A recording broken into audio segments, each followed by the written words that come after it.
Hello ladies and gentlemen, how you doing? It's Dave Dobbs here. I'm feeling unbelievably sick as a dog. I've got a flu-y, virusy, horrible thing, and it's just hit my chest, and I'm feeling absolutely lousy, like I'm going to have a fever and all sorts. So, but also these times when when I'm feeling a bit unwell. These are also times that I tap into the real kind of like the real nitty-gritty horrible stuff that really sits in the very core of myself, the stuff that kind of moves me to do the things that I do. You know, we touch the sadness in situations like this, you know, when we're feeling a bit unwell, and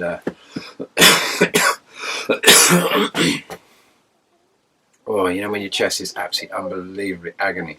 I should be in bed, but I haven't got a fever yet as such, so I'm going to wait till the fever kicks in. Maybe I'll go and have a sauna later after I've done all this. Anyway, it's the 17th. It's the 17th today, October the 17th, Thursday. And I've had an odd few weeks, really, since I last made a video. I've been going through a bit of a process myself with all of this. Massive process. And bless you for all your messages out there and all the lovely emails and all the communication. I'm sorry I've been so crap with communication just lately. I've been really struggling, do you know what I mean? Just with dealing with my mum and just dealing with my own kind of personal issues a little bit, and just trying to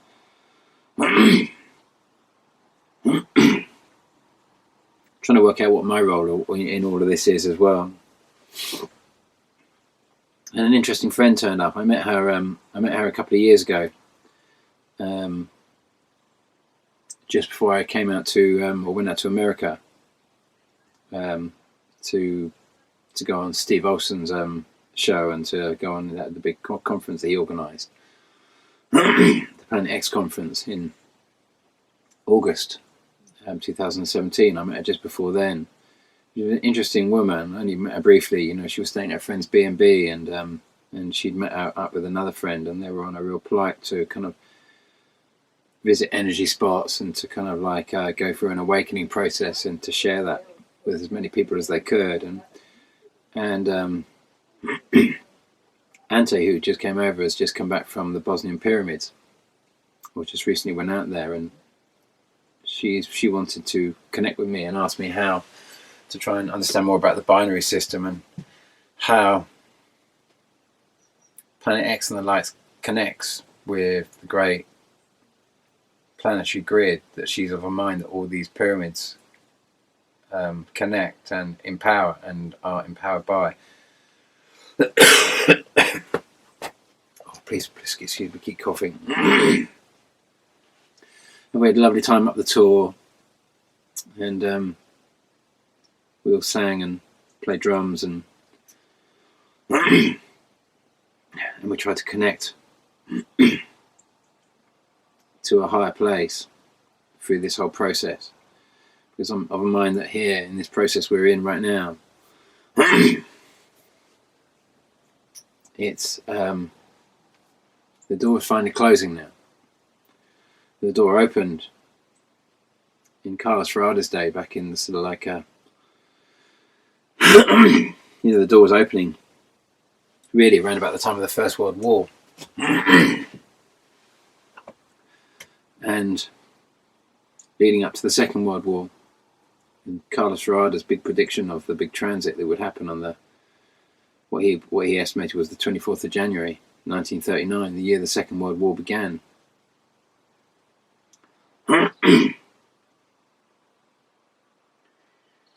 And this is where the door closes. We're at the point where the door closes, and we're at the point where duality goes into singularity.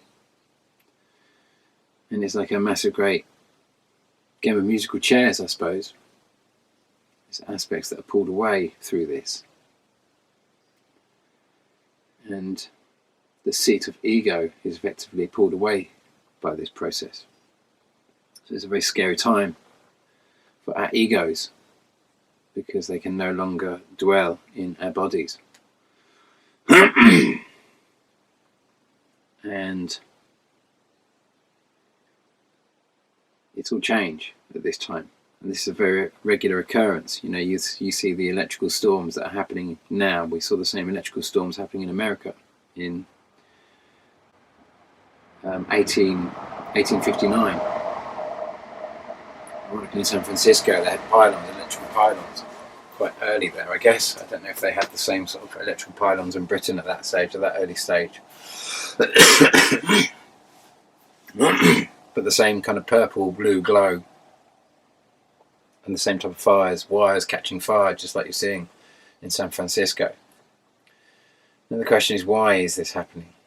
Why is this happening? And the big revelation for me, more than anything else, is I've gone through it so many times, and you know, I keep drawing your attention back to that shot, that webcam's de Mexico shot on the 1st of September that Alex Lujan put up on his Planet X channel,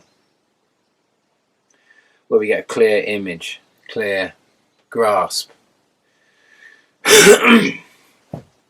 of the orbital circumference of the object in question, the object that we saw coming in for the flyby, round about, you know, again, Alex Lujan puts them up. He puts all these shots up. You know, he just keeps getting them up there, and I've noticed he's put some fantastic shots up lately. You know, each one kind of proclaiming, "There you go." There's, what more proof do you need? But I've seen that so many times. I've seen the most astronomical evidence over and over and over again. And if you've watched my channel for long enough, and others like it, you would have seen the same. Corroborating data just over and over and over and over. And of course, you know, and that's someone like Alex puts up a video like, irrefutable evidence can't be disputed. And then it's just like pissing against the wind. You realise that human belief is a little bit more robust than that. Seeing is not believing. It's the biggest lie, clearly, you've ever had running around in your back brain.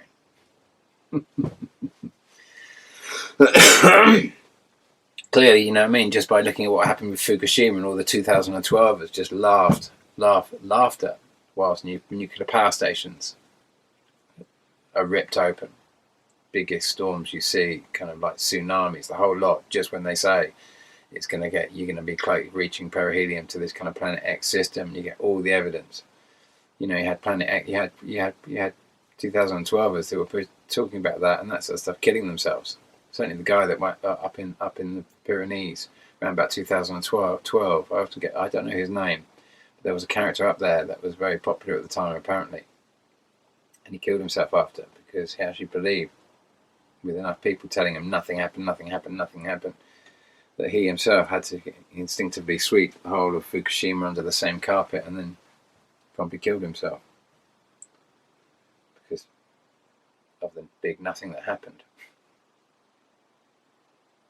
They're all in this situation where, certainly, you know, remember, I can't remember if it's, I think it's Dill Martin, or is it Dill Thomas? I think it's Dill Martin. It could be Dill Thomas. I haven't put a video up in so long.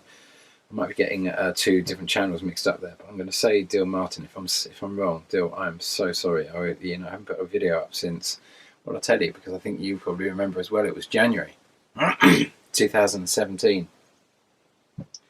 And he'd put the most incredible shot up, like Alex has just put up. Most of Alex's shots he puts up. He put the most incredible shot up. I don't know if you remember, he got a picture of the red dwarf. And the slow moving thing, you really got the whole picture of it at the same time as, you remember I'd made a video 6 months before saying that on the 25th of January 2017 that we would see a massive flyby, our biggest so far, and it came on the 21st. Remember that 4 days incorrection, the same 4-day incorrection that Carlos Ferrada kept discovering in his cycle, because he wasn't aware that he wasn't fully aware that this was two twin tail objects, and there's an overlap between these two which causes this 4-day difference you know, there's different reasons why he could have been 4 days out. Also because he'd said the 24th and the full moon or the new moon, I can't remember which, was on the 20th, and this thing seems to correspond much more, generally speaking, with the full moon and the new moon. That seems to amplify it even more. But nonetheless, if it reaches super close, you know, perihelion or whatever you call it, perihelion. Obviously, you know, when I say perihelion, I often use that term to refer to something really close to the Earth as well. And sometimes astronomers do use that term to refer to, but obviously perihelion, helium, sun, closest aspect to the sun. But sometimes people kind of use it in loose reference to closest to Earth as well, as a bit of a, I don't know, but its closest point to Earth basically is going to be obviously pretty seismic one way or the other. But as it gets closer, that proximity is generally first of all amplified by the new and full moons, which I think I've more than demonstrated. Now there's a lot more volcanoes going off. Now there's a lot more earthquake activity. They're kind of moving up into the 6 range now, aren't they? I'm not going to go through all the different lists of volcanoes. Needless to say, I think it's pretty apparent that, you know, there's double the amount of volcanoes that are going off from Friday the 13th. You know, as in Friday the 13th of September, before I go along to Extinction Rebellion, to say, look, a load of volcanoes, the whole process is going to begin on Friday the 13th. You're going to see a massive spike, an irrefutably predictive spike. Why are you all shouting at carbon dioxide? And I did notice that one person really made a very interesting comment on my comments, talking about, hey man, you know, they were politely kind of like, with good full banter that it deserves, and I love a bit of banter in the comments. Don't be shy to kind of like say it like it is. Don't be shy to add a bit of theatre. Don't be shy to shoot me down if you want to shoot me down. You know, I'm thick enough in the skin to take that now. But he was quite fruity in his comment, and but addressing the fact that, hey man, when we're talking about acid rain, we're talking about sulfur dioxide, not carbon dioxide, and there is a large truth in that. And if there is such a large truth, then why the hell aren't all these climatologists and everything else shouting out we should lower sulfur dioxide? That should be what that should be. It should be zero sulfur dioxide. That would make a lot more sense. And we can understand all these politicians out there shouting and feeding us all, and all these scientists, all these horde scientists, whoring their science, so we can rupture another nuclear power station. I mean, that's what we're talking about here. We're just talking about facilitating the destruction of our planet through nuclear disaster, when we're talking about just resting this whole thing on carbon dioxide. And this gentleman who was talking about the sulfur dioxide, excuse me, dying in the corner over here. Excuse me, it's really painful in your chest when you first get it, and it just creeps through, and it's back of your throat and straight on the chest. It just looks like, But that means it's going to come and go really quick. So, and it's a good clean out. I always think that my mum always says they're sent by the angels, so they're painful, but they cause loads of phlegm to come up, and they clean your system out. And so I'm just going to let it go, crack on, carry on regardless. And that's what we've got to somehow do through this whole process, is move on through this. But back to this sulfur dioxide story. We can understand just from the logistics of it that if I keep my car, if we all keep our old cars on the road, and we're driving around in those old cars, yeah, those cars are more polluting mile for mile on the road than a brand new car, and they chuck out more sulfur dioxide, especially with diesels. But it's absolutely minuscule to the type of pollution, to the type of sulfur dioxide that is pumped out as a result of coal power. And when we're thinking that manufacturing a car is going to consume 100 times more fuel, if we take off all of these cars, off all these new cars, the billion or more new cars that we created to replace all the old cars to lower our carbon dioxide, mean that each car is going to use 100 times more fuel in its manufacture than it will ever use on the road, except that it's going to be relying on nuclear and primarily coal, and then nuclear, and then other kind of like fossil fuels, and obviously nuclear and all that sort of stuff. Not the fossil fuels and nuclear, but But it's understand the amount of sulfur dioxide that's going to be created as a result of the production of that new car is going to dwarf massively what it would be if we kept those old cars on the road and created legislation that enables those cars to be upgraded and as possible, filters put on them where possible, an affordable cost. You remember when Boris Johnson took all the vans off the road? I was originally painting my truck pink to go and do my Mayor of London campaign, and then Boris Johnson brought that rule in to take all the vehicles, all the old vehicles older than 2001. Of course, it's massively hit the middle classes, or the lower working classes rather, because they had all their work vehicles. They had to then go out and kind of like and they couldn't afford new vehicles, but they were forced to go and buy a newer vehicle, which means they had to get rid of their old vehicles. And we're told that this is an environmental move. It's that the cost to actually do the actual upgrades, you had to do them through specific companies. You couldn't do your own upgrade, and it was a £2,000, £3,000 job each vehicle. Now, those filters generally cost about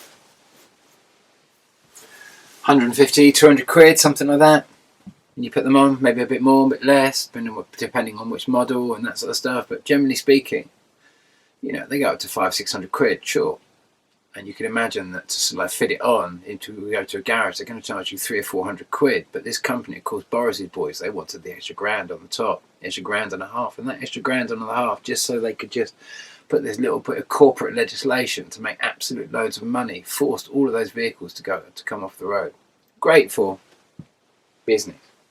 Total travesty for the environment. Total greenwashing bollocks lie. Lowering carbon dioxide.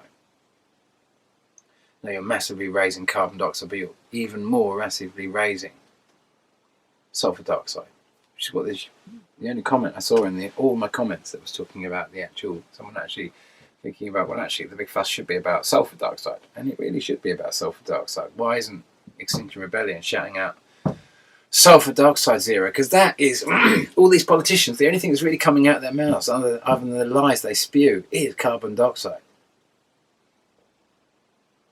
Anyway, that's enough about their carbon story. Sulfur dioxide, make of it what you will, take your side in this, whatever your side in this. We're going to look now a little bit more at where we are now in the cycle of Planet X.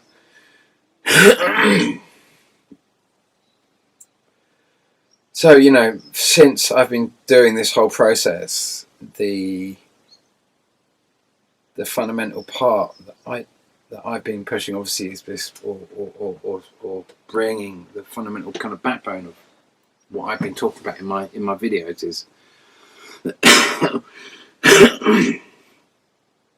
is this 200-day, 198-day pattern that I've charted since the 5th of August 2011. And I think in that whole sequence there is one, maybe two, but really just one entry in that whole line. It's about 20, I don't know how many kind of like 200-day cycles you can get since 2011 now. We've done so many, haven't we? We've just done so many. And I've never failed to give you a flyby, have I? I've never failed. Where I failed is not seeing not Krakatoa, Kilauea, not for seeing Kilauea going bang.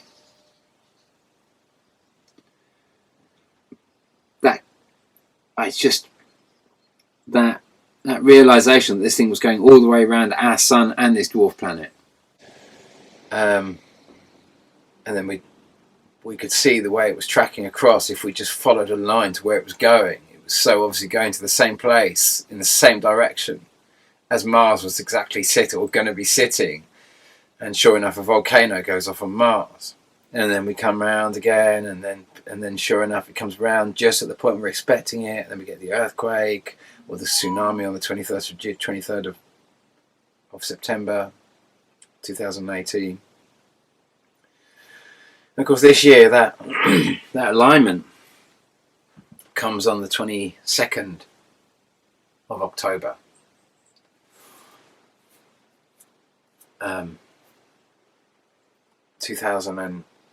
This year, 22nd of October this year.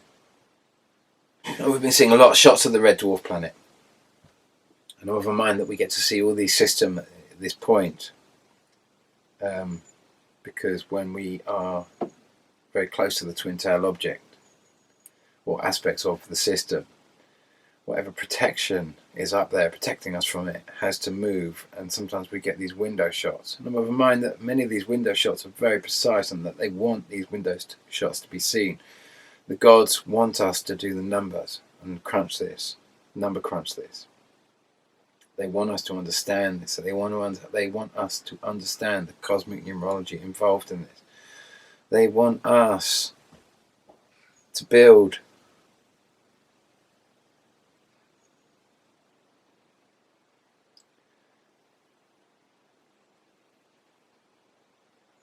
a picture of God for the new age from our calculations, as this sets off again for this new age on its next cycle. And that's all this is. It's the end of an age and it's the beginning of an age, and this has happened many, many, many times, except that this thing is coming a lot closer this time, and it very rarely comes this close. The last time it came this close was probably 262. That was probably the last closest passage that we've had.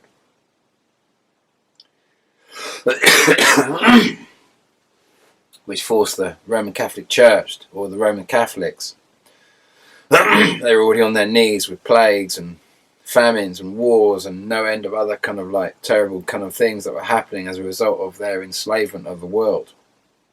And they were realizing that something wasn't right, and so they had to be very careful about their forms of slavery. So they chose to use religious slavery, a bit like the Chinese did when they created the whole one country, two systems. It was a system that voluntarily allowed you to walk into bondage to finance something greater. And I think I brought this up in my last video, so I won't go too much about that, but that's because those who know about this do not want to be karmically entrenched. And one of the reasons why, you don't get aliens just ploughing in here and trying to sort it all out when it's so obvious what needs to be sorted out, is because when they enter, they get karmically entrenched, and that's the rules of the universe. Earth has very, very, very tight karma laws. Very, very, very tight. Each and every one of us agreed to pay our karmic dues upon entry. And there's no way we get out of that. There's absolutely no way. Because it wouldn't be right on anyone else. What is right for one is right for all. And this process that's going on will be an equal footing process, and all will be dealt with the same hand. You'll all make this, though your choices may be different in the outcomes of what you choose, you're all given the same rights and choices, as I'm understanding. That was the message given to me. And so there is a deal on the table.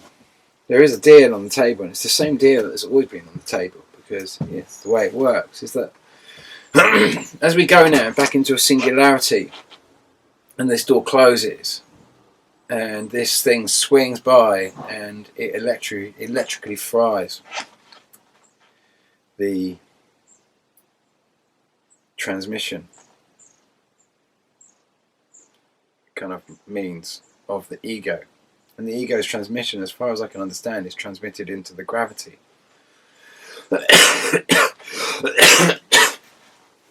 And that's how they get it to us.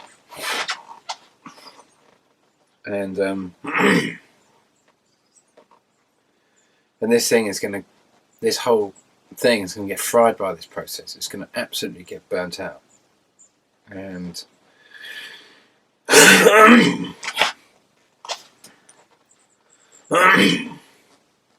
And only one of you ultimately will, whoever you choose to be, will stay. Whichever soul you choose to tally will stay. The one that you choose. And what it is the ego doesn't have any footing in your human state. But if your humanity is holding on to your ego, your higher self, your fifth dimensional self, the one that taps into this body from a higher space or from a different space, from a different energetic space than where the ego is. The ego is in a bodiless state because that's what it pursued. It believed in nuclear radiation. It believed in all these evil things and horrible things, and they reversed life and nuclear fission. Where you see, well, something like the sun. We look at the sun every day. We do everything under the light of the sun, and yet we cannot believe that the fusion process would be clean and possible. Listen to Thornhill. Thinks people like how I literally listen to Walt Thornhill. Literally says that it's all just, I can't remember the exact use of his words, but he's pro-nuclear basically. He just believes that the old-fashioned techniques we're not going to come up with, even though we've got a fusion process coming up there. So, the whole kind of like, it's hilarious really listening to it, but listening to Walt Thornhill, it's like when he kind of disses the kind of options of kind of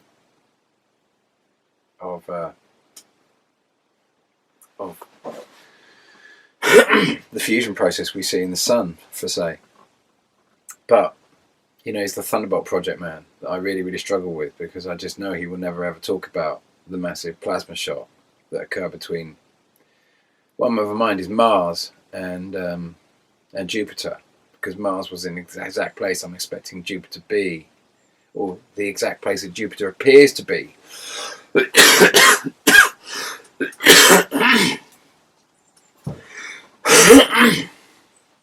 At the time, on the 14th of October 2016, when JFP, the time where JFP got the shot from a webcam, and it was northeast, I believe, or northwest. I'll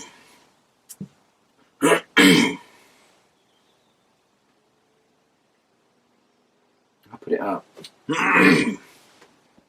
But Jupiter was, Mars was there, and the mother mind, that was a massive great fear for our egos, because that's where they are. That's where I've been shown they are anyway, in the process I did up in the mountains, in my writing process that enabled me to write Laughing Gas.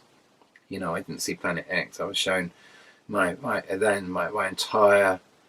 entire research was, and the reason I wrote Laughing Gas was to fathom out what the ego truly is. And learn if there's a way to switch it off and truly, absolutely scientifically understand what it is. And that's why I wrote Laughing Gas, and in the process and the communication that I opened up, I was asked if I wanted to see my ego, and my ego was on Mars, and there were millions of them on there, millions of souls stuck on Mars that have been there for thousands of years since it died. And their vibration was so painfully low, because when they died, they took themselves into the most desperate place, just pure, absolute hatred of one another and everything. In their kind of like, they just went down this corridor of absolute desperate hate and division that tore the world from piece to piece. And as everything got more and more desperate, their vibrations got lower and lower and lower, and that's why it's taken such a massive journey to lift them up and prep them to bring them back into the table of life, where they can come back into a living body again. And that's what's being facilitated through this process, and that's what Planet X is a big part of this process. Is it? I'd say it facilitates the transformation from duality into singularity, but You know, when these doors open, other entities can come in and they can tell you a story that you really might want to hear, or you really like to hear, or just makes you feel good about something or other, or whatever it is. And these stories get in, and and these stories can take you into a state of belief.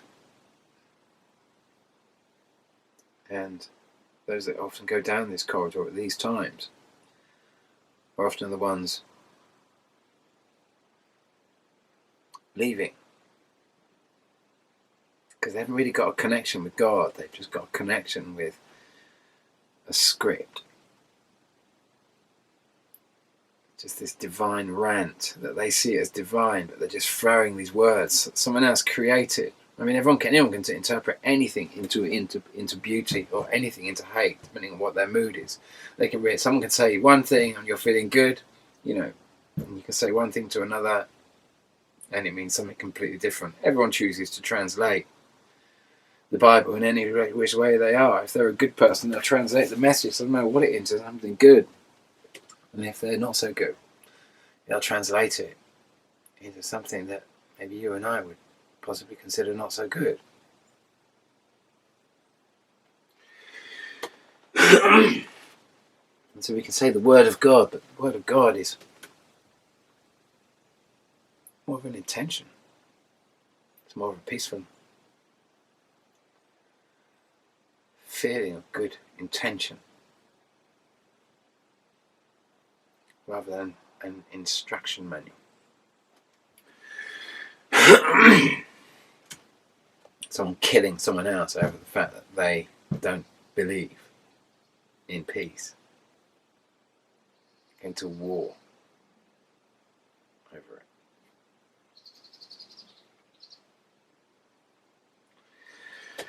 it. So the deal is, as I'm understanding it, is that those who choose to become their ego, there's no right or wrong choice. There's no good or bad choice. Some would say it's just economic. Whatever it is. Whatever drives it.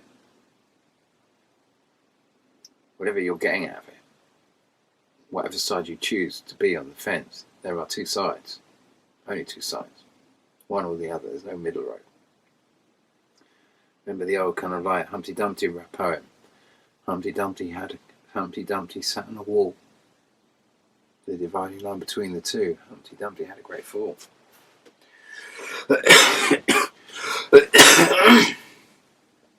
There's no middle road here. Not at all. Not slightly. Not slightly. Not a tiny little bit. It's one way or the other. Unfortunately, our I identity is built of a window of both the beings, your highest and your ego self, your fifth dimensional self and your fourth dimensional self.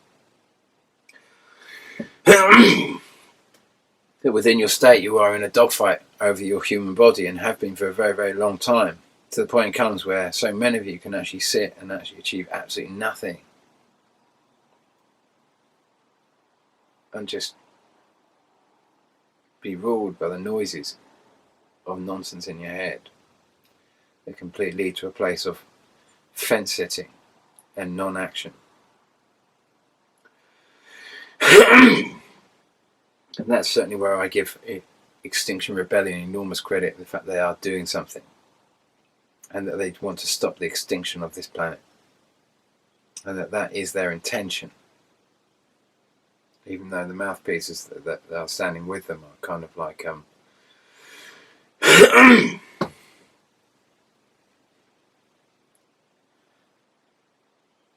kind of giving a story that's a bit out of date and needs massively upgrading. The intention and the effort is fantastic.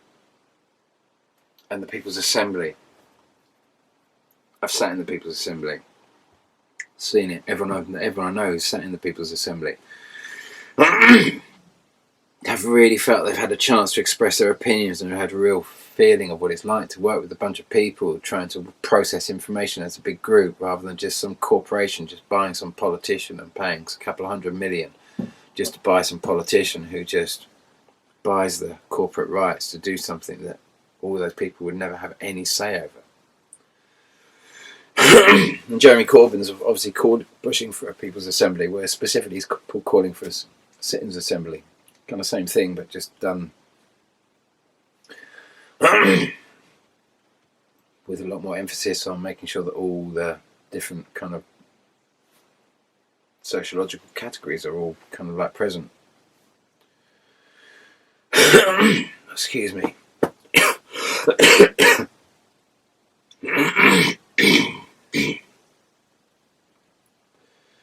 Well,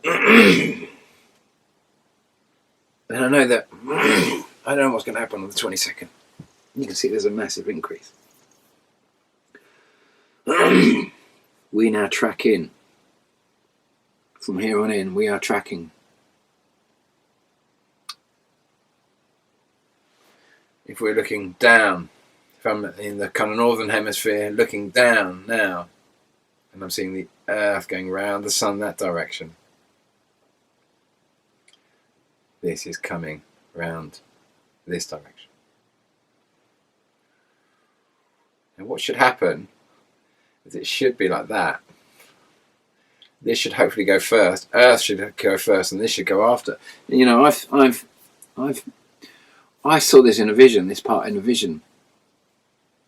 So every time this bit comes up, I just never know the proximity of, could it be bigger? You saw how big it was in 2017 at this point. Much bigger than it was the year before in 2016.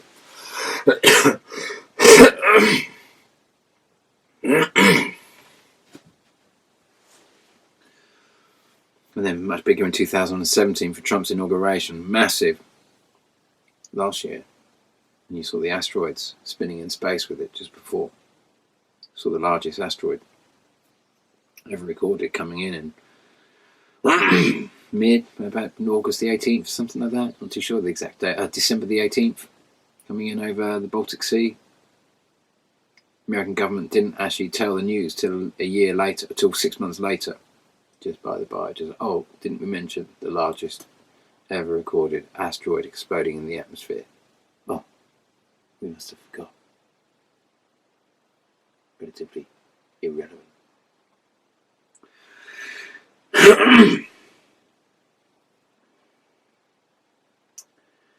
But that's where we're going, and it's, for me more than anything else now, I realise that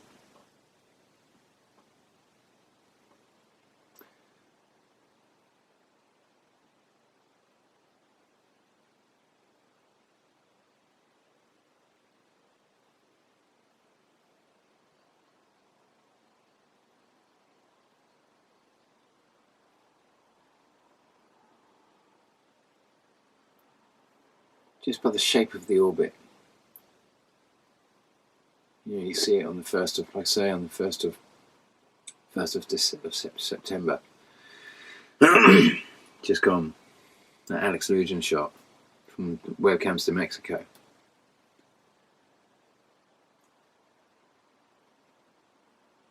It's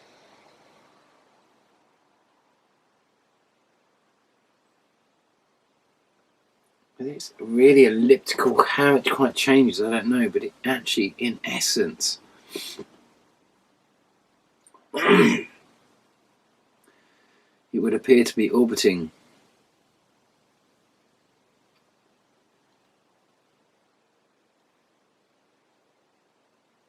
this, what we've been calling Blue Kachina for a long time.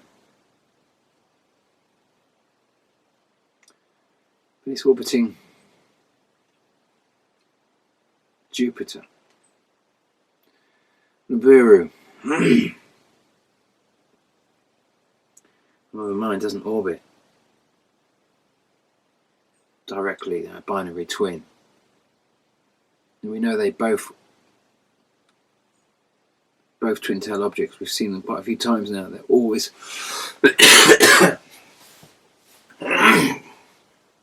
they always show this kind of characteristic that they orbit the same the same central point.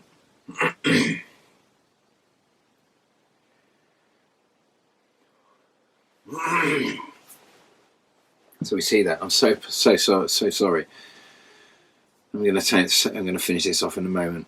I just want to just basically really just so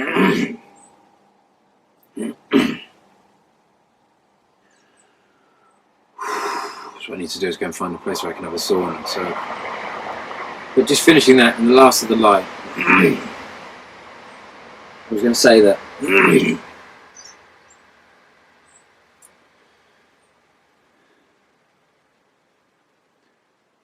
the deal for this is the same as it's always been, and that's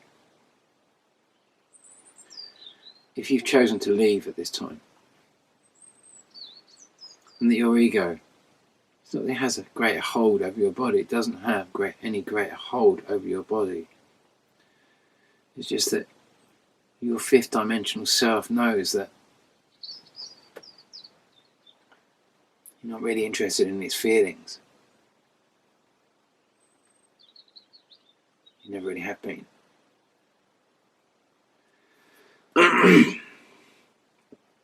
That your entire existence, some of you, is much more focused on the narrative in your head than the feelings in your heart.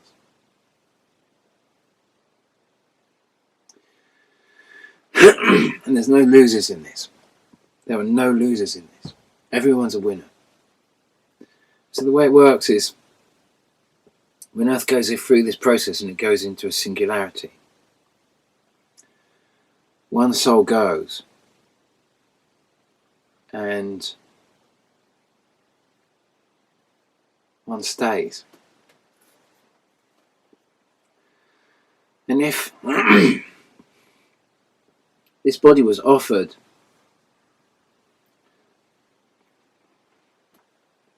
by divine providence to the fifth dimensional soul that incarnates within the being, but via a fourth dimensional hack, there is this other claim on our human state. And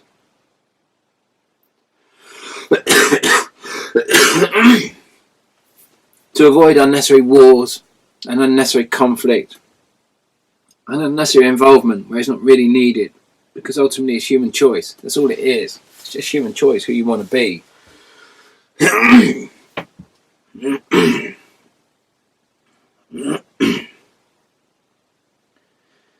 But it is an exchange.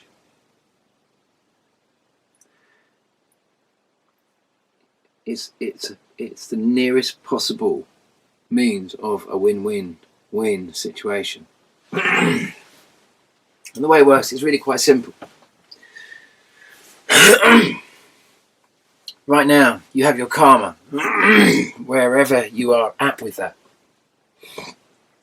It's quite a deep-rooted thing, karma. It's a very interesting thing, and karma can be adjusted and transmuted. You can't just walk away from karma. You can transform it and transmute it. And there's other things you can do with it. But one thing you can never do is escape it. You can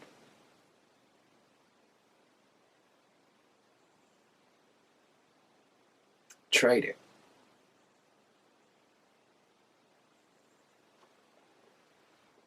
These trade-offs are by some called holy Passovers.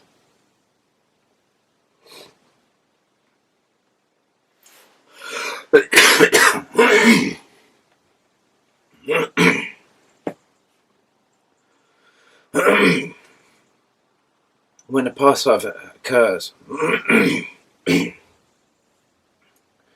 feel like I'm passing over at the moment. When a Passover occurs, oh, excuse me, my chest is so painful. I can find, like I say, find a sauna in a shake. But when a Passover occurs, it's a bit like a walk-in situation where when one soul wants out and is almost willing to commit suicide, and another soul can make good of that life and says, "No, I will take this life over from you for all that it is, and I'll carry on from here." And then a near-death experience occurs, and one leaves and one arrives. There's a process like that going on, like a walk-in process. But in this process, it's an exchange. It all happens at the same time. That's how I was showing it happening. What's right for one is right for all.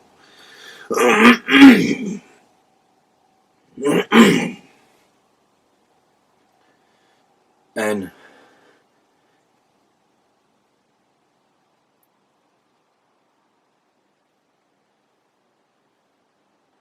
if you choose on a high level, your fifth dimensional self feels that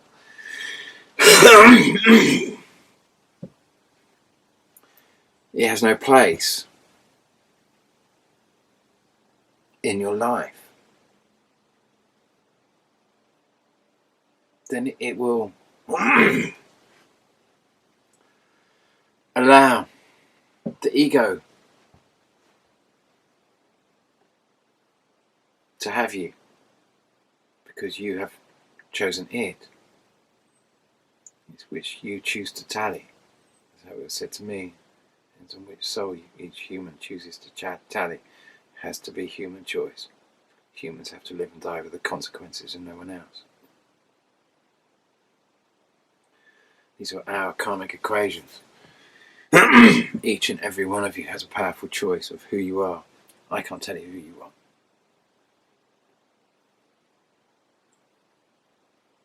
You know, all of you are choosing who you are by the story you're choosing to address and be part of now. And what you're contributing to by giving your energy to whatever story you're going with now. Each story has its karmic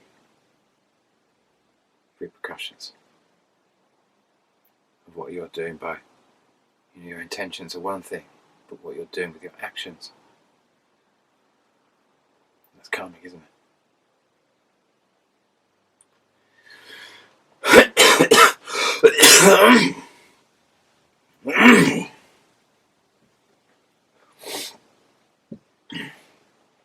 So it's a trade-off. So, ironically, those who choose to,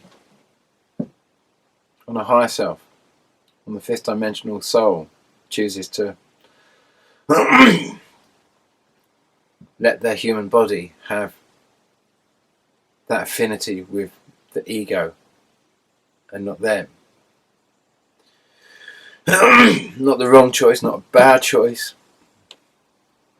For many of you, it's pure, beautiful destiny, because the exchange is quite beautiful here. The exchange is great because you let go of the karmic processes that were attached to this life, that were your karmic processes. And the arriving ego inherits those.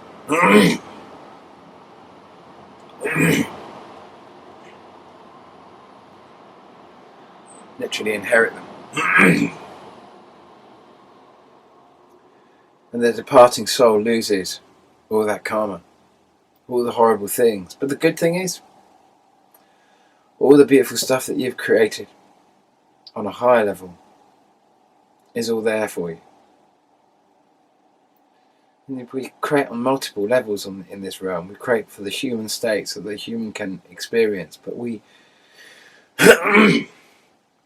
on a high level, for our toils, we build our castles in the sky of the fabric of what we would consider to be emotions.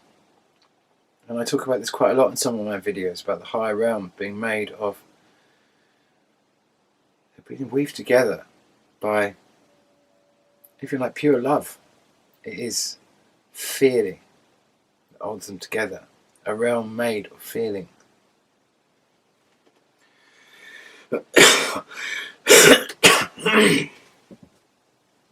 And you'd be amazed how much you've created already. And the biggest regret, obviously, is when you get to the other side of all the things you could have done, all the things you could have given. You can create so much when you give. You can create so much when you give.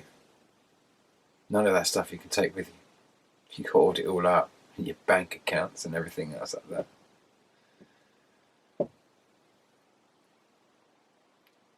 When you give, you create in a way that you could never believe or fathom from this perspective on earth. As you can see what you could create by your generosity, I promise you, a lot of you would be a lot more generous with all that you give.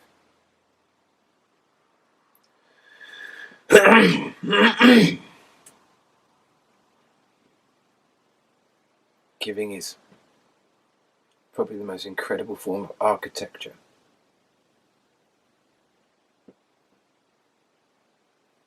Many will never realize.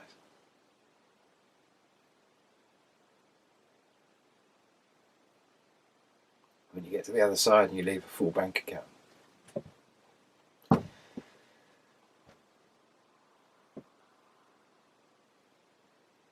that's regret. That is regret.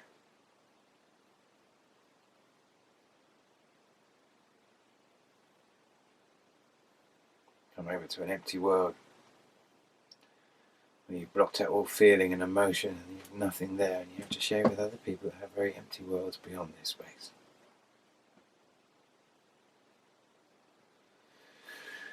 And some of you have meaningful worlds. The good news is that the worlds are all going to connect at the end of all of this. For all those, you will all be pretty much invited into this. Most of you are already in there already. Now, to be incarnating now on Earth, you've got to be a very high vibrational soul anyway. And you know, the kind of what we would see as the demonic stuff that comes out of us at the moment is just subversion through the fourth dimensional hacks.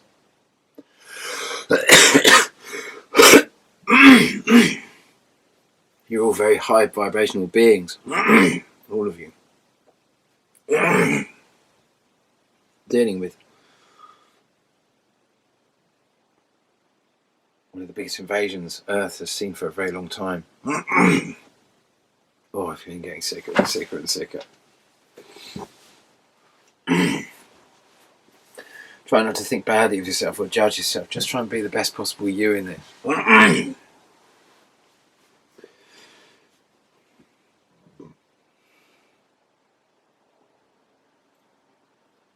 I'm going to put any overlays over this because I'm a bit too sick, but but that's the deal. There's no losers. Everyone's a winner. Everyone's a winner in this. Our process was done to shift those souls off Mars and stop them being used as beings to break other worlds, destroy other realms.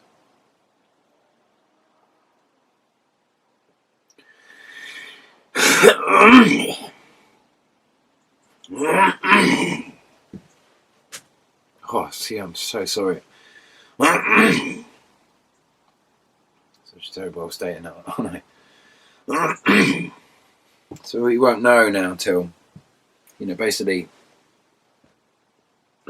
22nd is the point, but the point where we see it, because it's too close to Earth to be obstructed. and it's the alignment point. The difference is that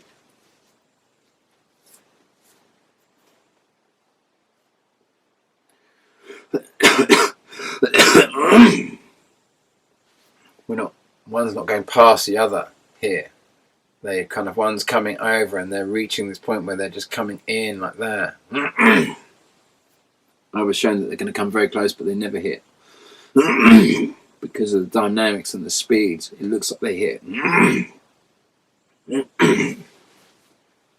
they affect each other massively. The same thing that Wal Thornhill does not ever talk about, that occurred on the 14th of October 2016, the big thunderbolt. He doesn't like to talk about very much. We're going to get a big one of those.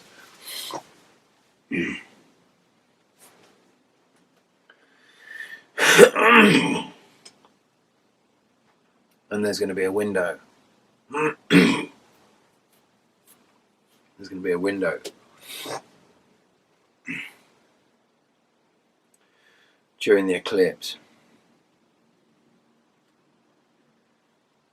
Whether the eclipse happens this year or next year or the year after, I'm not too sure, but it's looking like it's going to be pretty soon.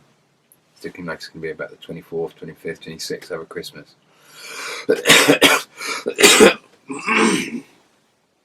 Oh God, that's agony.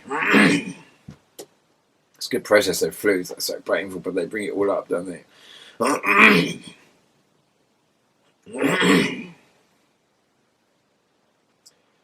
If I take aspirin and that sort of stuff, I'll probably lose all the fever and that sort of stuff. But I always think that this process, when you go through this part of the process, and the pain, it takes you into a really deep place, and that helps you really connect with your sadness and what you carry. And then you are in a position where you can transmute that. You can have a word with yourself after you've had a look. That is the process of, in itself, karma transmutation, when you can have a word with yourself and you can go into your sadness, and it seems so painful. But that pain is you recalibrating the very essence of what you are. So when you're feeling low and depressed, don't fight it. Go into it. Talk about what you feel. Write about what you feel. Bring it all up. Make music about what you feel. More powerful than you ever realise. It's the ultimate, most high-tech recalibration of the highest tech instrument on this planet, which is what you are. The highest tech piece of instrumentation on this planet, within your genetics. Nothing short of an absolute miracle, no matter where you go in the universe. Considered to be the most phenomenal piece of high-tech shit, the human body. And you've got one. There's a lot of people out there want it. Then again, if it's a fat one or a thin one, a tall one or a short one, a black one or a white one.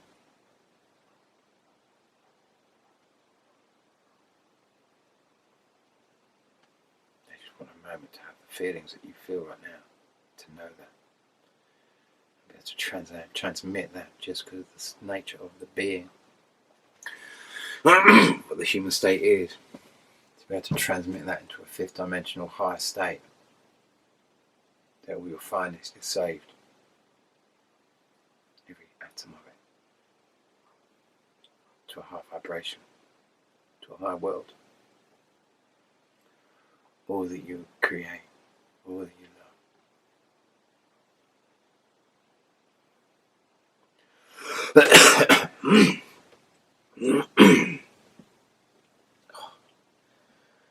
Oh.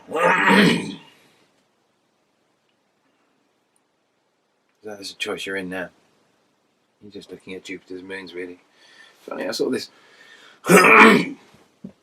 when I realised it was Jupiter's moons, I just stuck Jupiter's moon into a search engine. I saw this movie. Kind of ended up watching this movie. It's really kind of, I can feel the fever coming in now.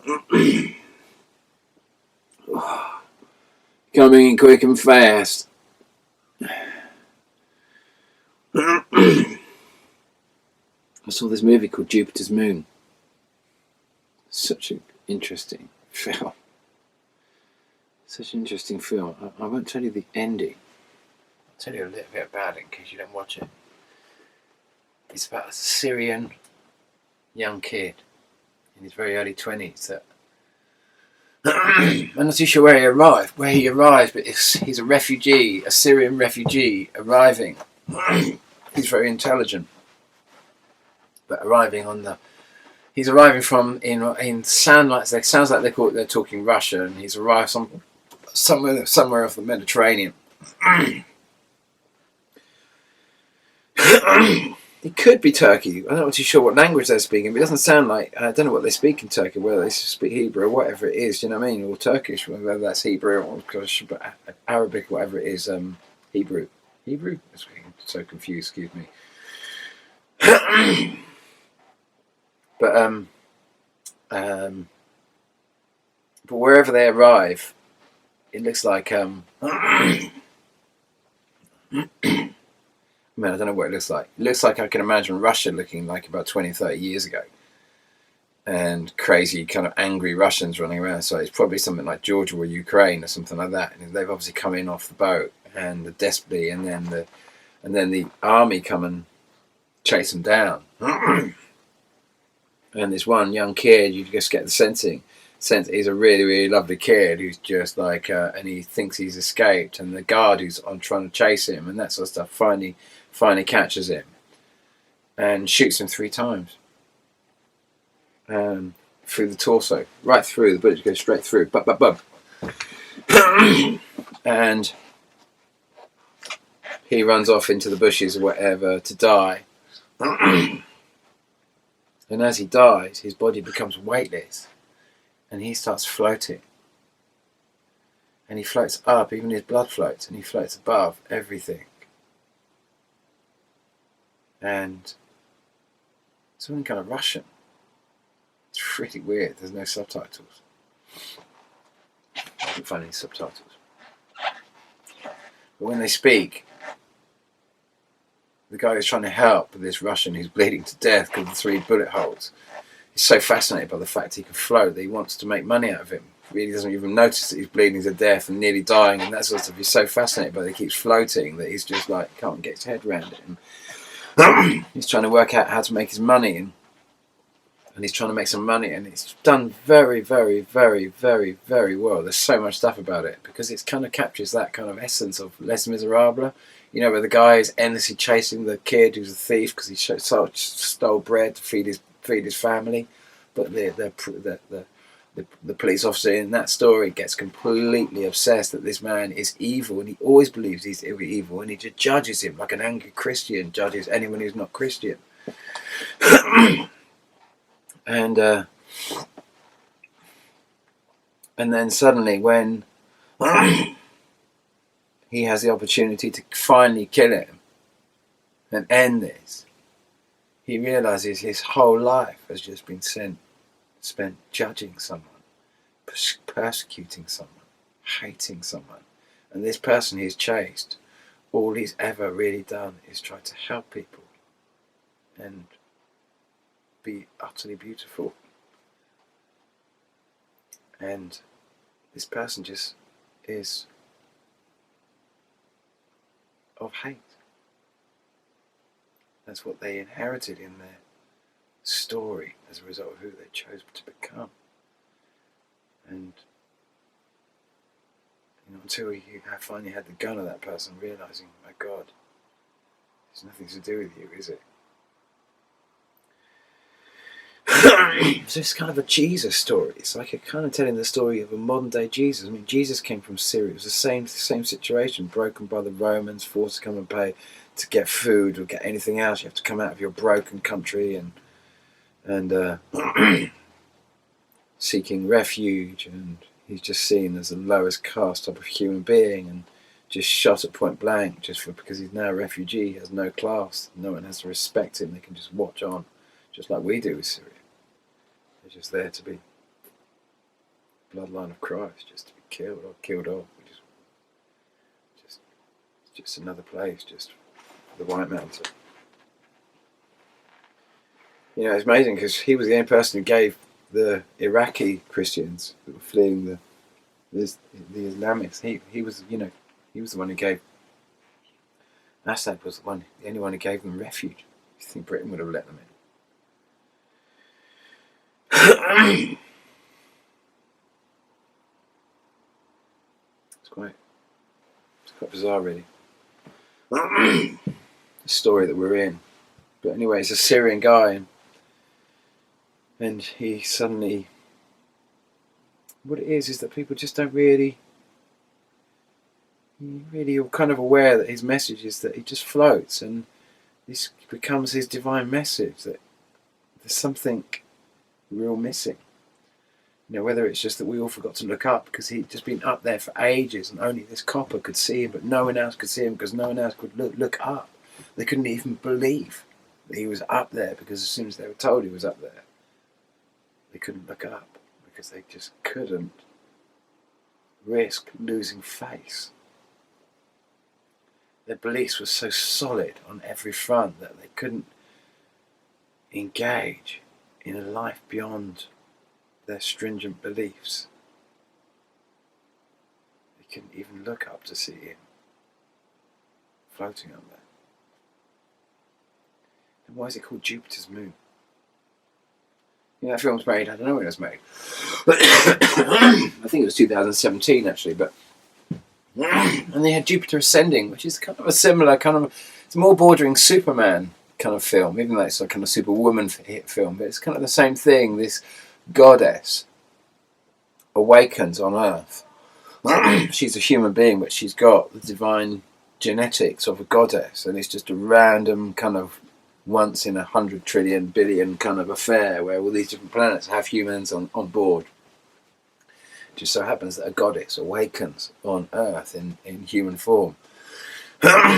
And the agenda that owns and runs Earth as the farm that they run is just had a god wake up on the planet, which means that the planet now belongs to, it's like having a queen. Once a queen exists on the planet belongs to the queen or the king.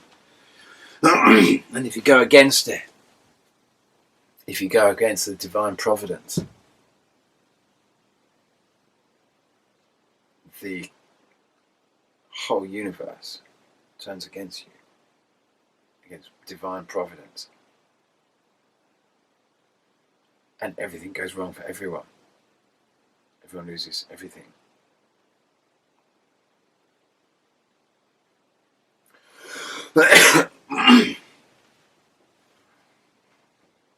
Along this line, Jupiter Ascending.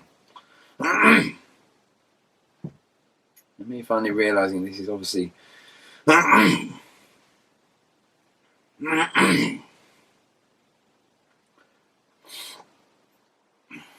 Jupiter's moon. That seems to be in this odd elliptical cycle that seems to get very close to the dwarf planet. when it goes around Jupiter.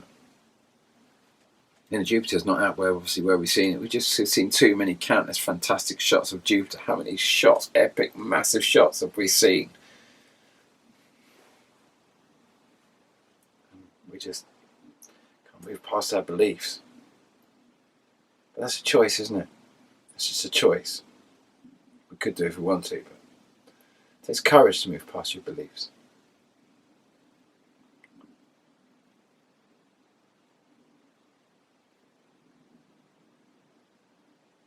That's why I say wisdom comes through the mouths of those who have the courage to speak it.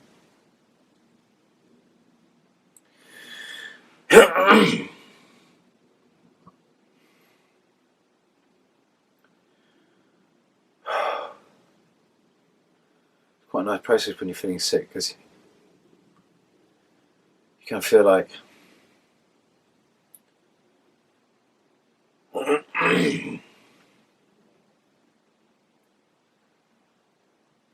very distracting, because they're kind of so preoccupied by the pain of your chest and the pain in your throat, you're kind of unaware of other stuff. It makes me feel so low and moody, and my head is absolutely going blom, blom, blom, blom, blom. But actually, through the sadness, in the eyes of that sadness, I find so much peace.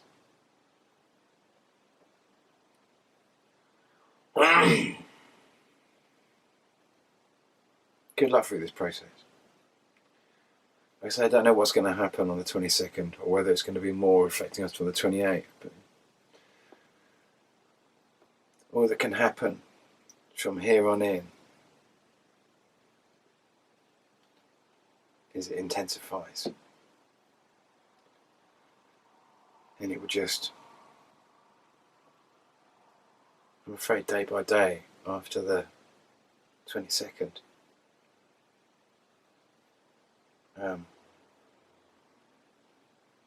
we're going to be arriving at the 25th, 26th of December. And every day of that is going to get more intense, and the moons, the full and the new moons, will amplify it massively.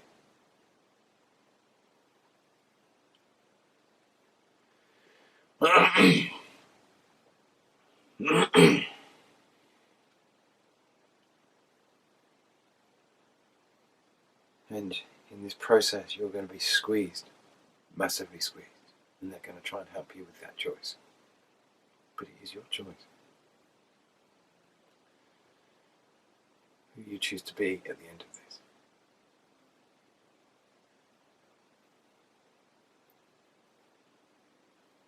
There's no losers in this. There's no wrong. There's no right. There's actually no good and there's no bad. There's just the dynamics of the situation. It's an awkward situation, and the only way to carve a win-win-win situation is this. This is the only deal that is known that facilitates this transit.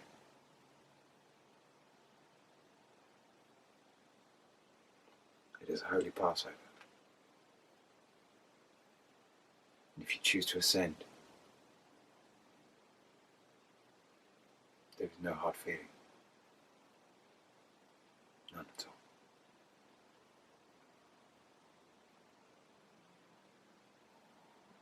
You're not losing. In many ways you gain more, because you've had a chance of being part of a really quite a screwed up process, and then walking away scot-free with no karma. Taking all the best though.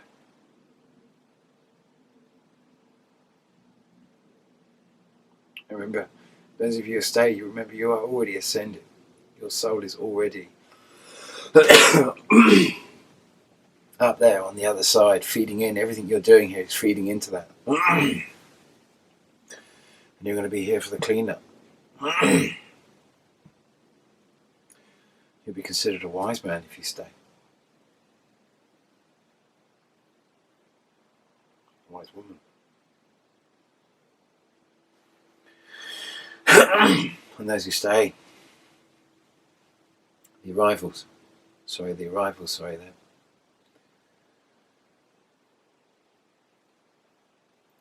They'll have memory of who they were and where they came from during the eclipse, to the agenda that drives them, this demonic agenda that drives them at the moment. Will be present in the twilight proportion of both sides.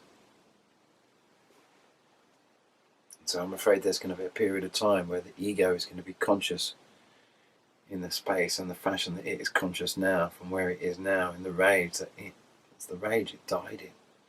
You know, we all massively helped raise its vibrations slowly over thousands of years.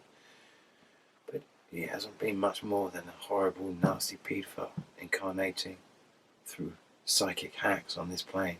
Pretty much every time in his existence, it's been a murderer or a rapist or a paedophile.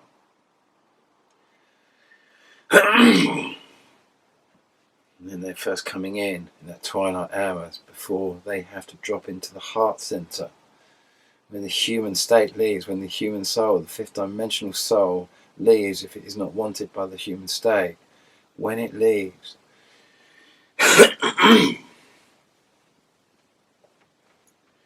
it will leave in such a fashion that and it will all be at the same time, that the egos will fall in.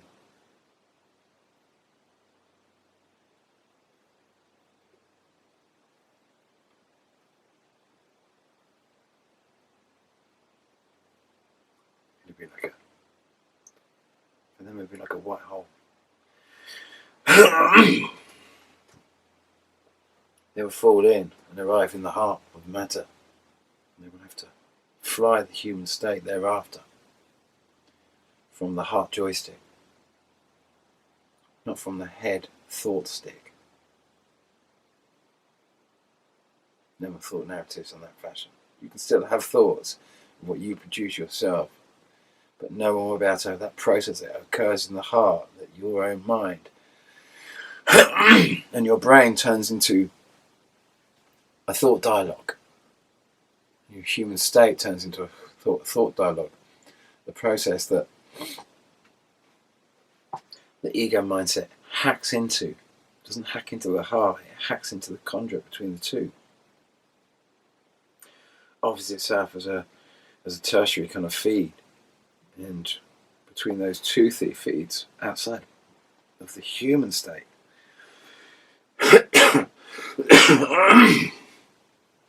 the identity of eyes, we have this kind of this elusive state of being.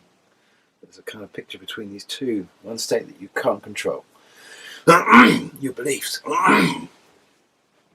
and one state that you can control, your human thought process.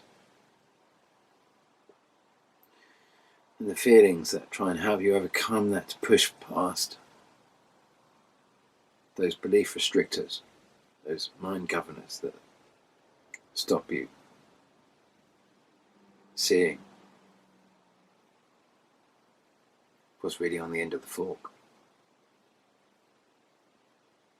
The blatancy of it.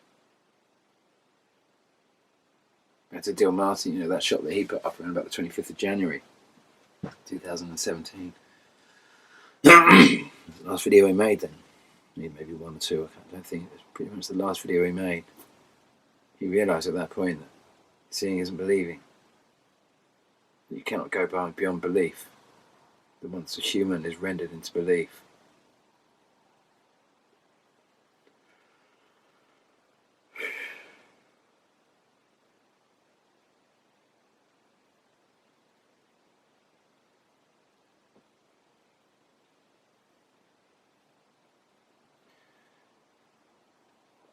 it's very different to finding God in your own heart, using the lessons of the teachings, not to fear belief, but to use the teachings to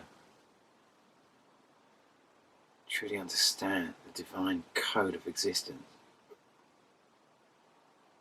You need a rule book. You need a heart.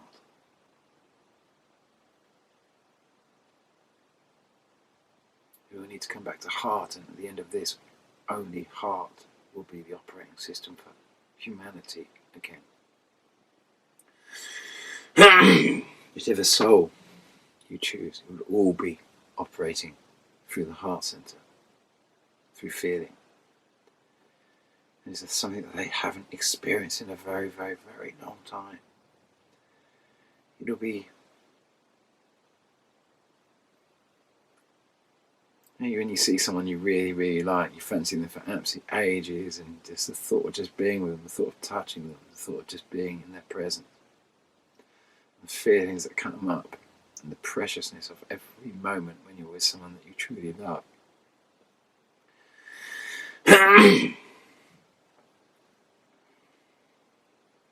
They will have those feelings just from coming into this earth,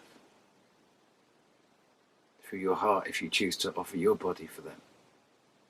And all these decisions are just being made by who you are, not who you say you are, by your beliefs. It's just who you are. You really are.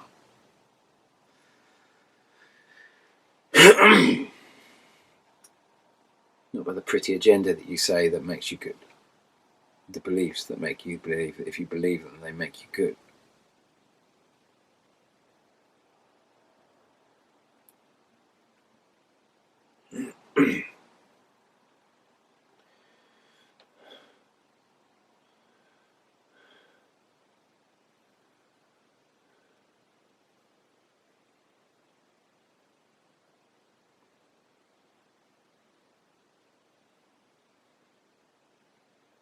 I know what's going to happen on the 22nd.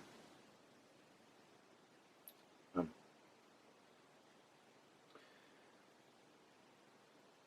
imagining some pretty heavy stuff, but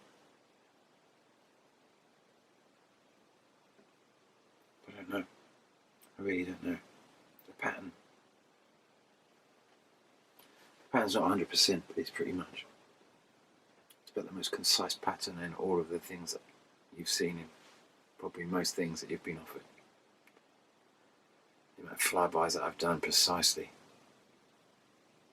Well, so we've made it a 4-day anomaly, but we've made good there. We've tried to understand what that 4-day means. I haven't got the technology, I haven't got the money to kind of like to build the model to a higher level now. I've reached the ceiling.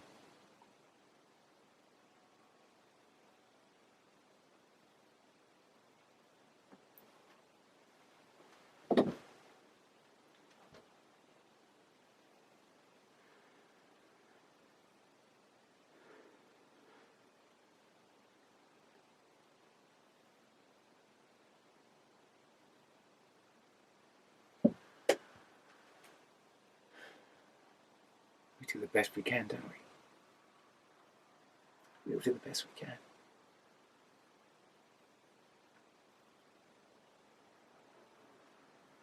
That's all we can be. It's the best we can.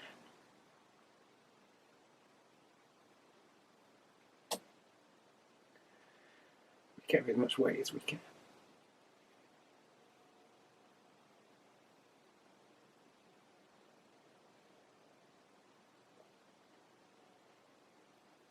After this will be over, it comes back again. 190 years. I mean, let's face it, even if I was to show the whole timeline.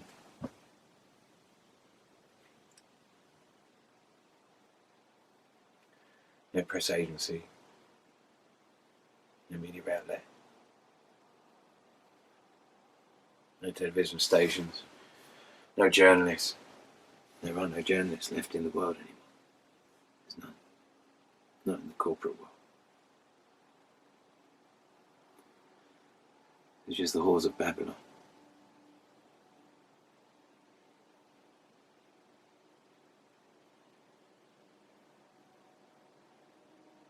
No losers in this.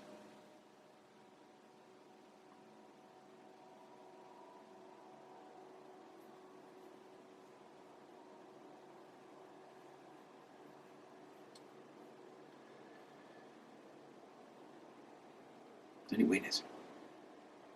Everyone wins in this. Everyone.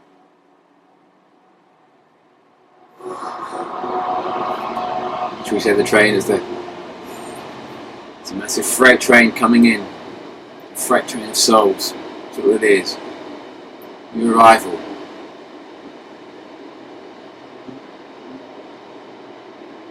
The new ride.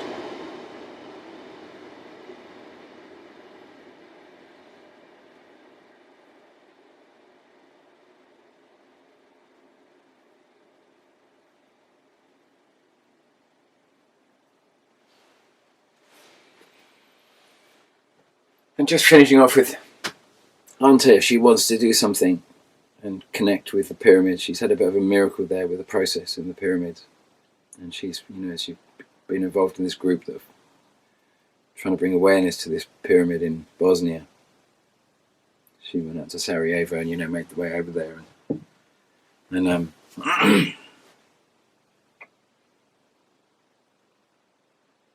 and she saw a miracle. Ironically, she saw the twin tail. She didn't know what it was. Maybe it isn't.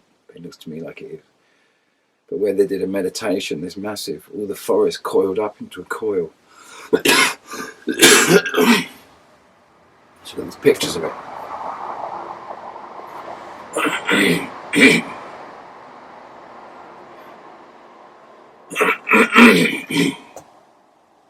She got these pictures of it.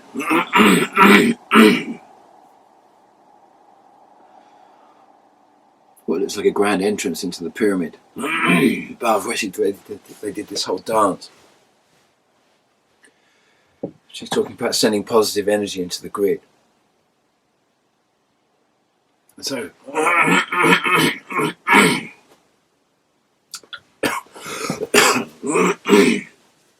oh, so sorry, it was so painful to cough at the moment.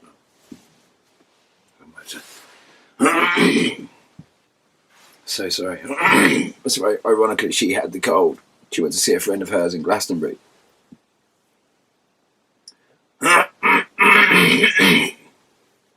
Who was stuck in bed with a fever. And an evilly bad chest. She went to see her to see if she's alright. She got it and then she gave it to me. She didn't give it to me. We all passed it on to each other. Remove the blame from any statement that you make.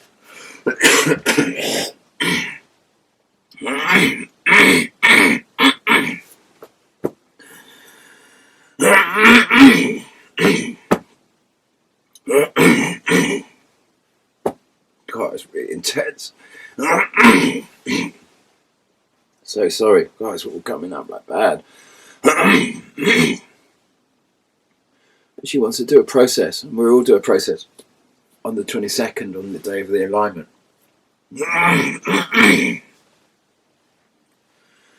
Talking about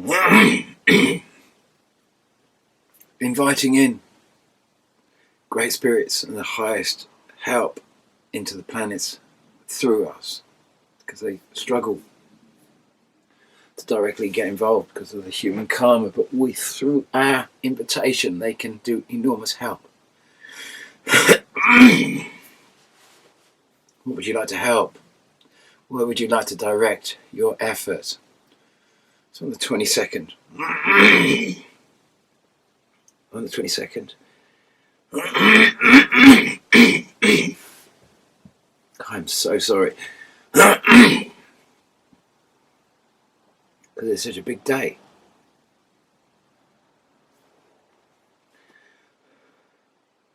When you connect with me, on all of us, anyone who wants to connect, I'm going to create a circle of love. Someone made a comment on my videos and said, why didn't you open one up? And I'd already been thinking about doing it.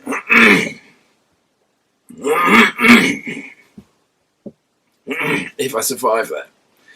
I shall try and post this video now, just so I'm not going to manage to do all the overlays because I'm too tired. And I'm sorry it's a long video. I always make long videos because I bring a lot in, and I'm not really out there to make short videos. Sound bites. It's just the message that's coming through me now, and I just, some of you are busy, got other things to do. Get to it.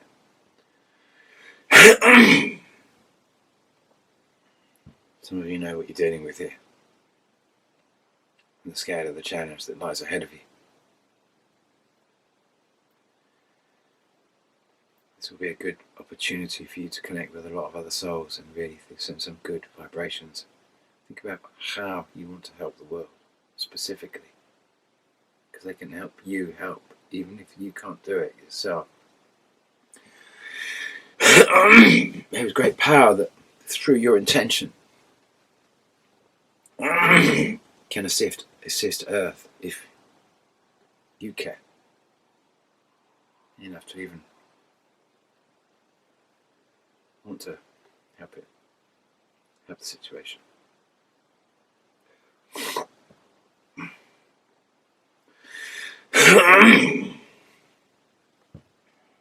So on the 22nd, wherever you are, I'm going to do a connection, a meditation. Maybe I'll be on Silbury Hill. Maybe I'll be in Glastonbury. Maybe I'll be in Glastonbury Tour. She wants me to go out with her to the Bosnian pyramids on the 21st. I'm go and do the process there. Go and do the ceremony there. Maybe that's a good idea, I don't know.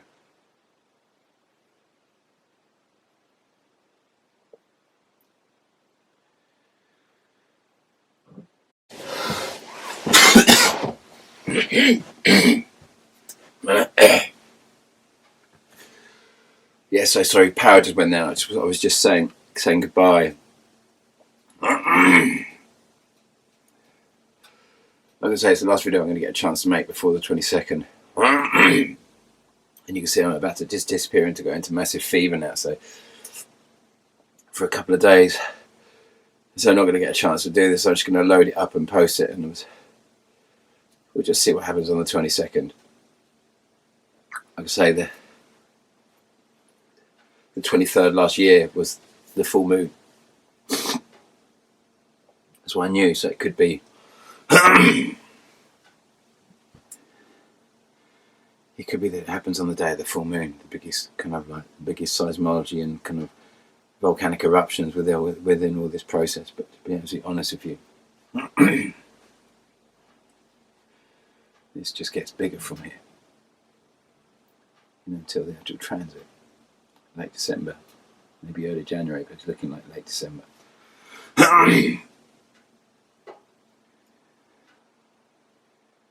There's the big one. And no we're going to lose in this process. But you're all accountable. You're all accountable. You're all karmically accountable.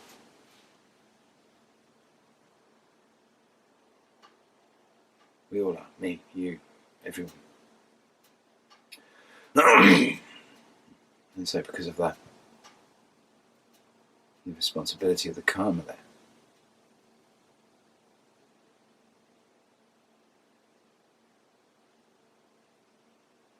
You have to have the right to choose, and you do.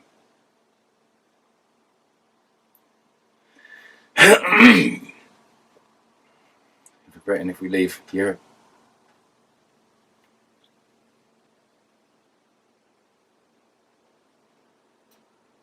embarking on this free trade deal,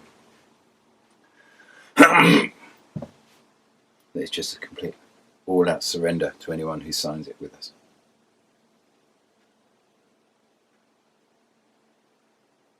It will be the end of Britain, pretty much. You know it now.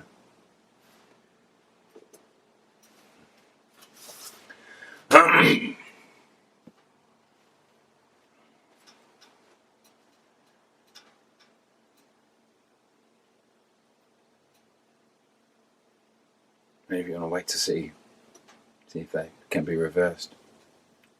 It's like trying to stop a war after you've started it. It's a very difficult thing to. Easiest way to stop World War III is not to start it. Trying to stop the Second World War once it's started. You see what's happening with Turkey. We don't know whose side Turkey's on at the moment. But it looks like they're biting the bait. Whose side are they on? It's very easy to notice how much confusion.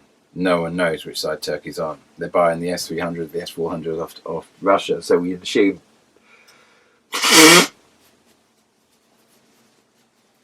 that they must be on the Russian side. But then they're taking territory in northern Syria.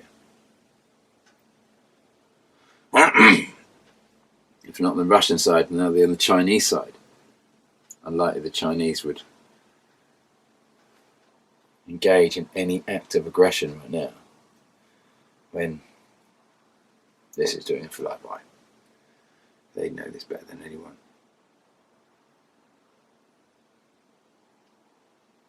But the Turkish might not know.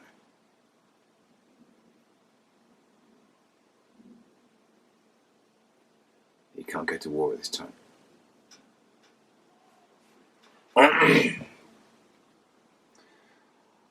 What's the most likeliest driving force in Turkey's advancement into just statistically, what's the most likeliest?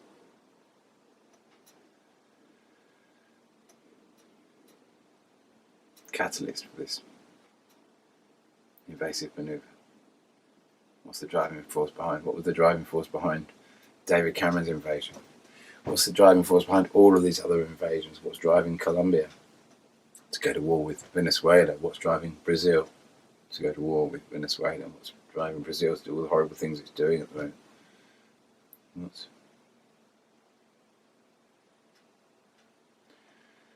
I wouldn't be at all surprised in the confusion. NATO hates to be directly implicated in all these things, but I wouldn't be at all surprised if NATO is. I mean, Turkey is a NATO member. Is it still a NATO member? No, it's been since it's been buying S-300 and S-400 weapon systems from Russia. Adds to the confusion, doesn't it? Lets people kind of like, they don't know which side it's on. Ideal. They get the Russian defense system and see how it works. There's two sides to this equation.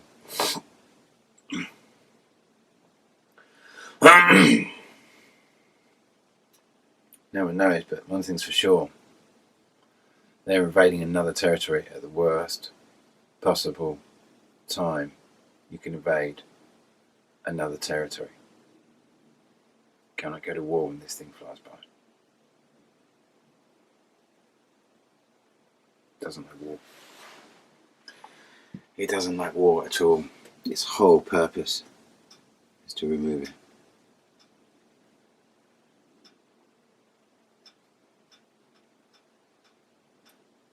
And so here we are, the same old game, going round the same old thing. All of you as souls have been here before. I wonder what choice you're going to make this time. Good luck, whatever you do.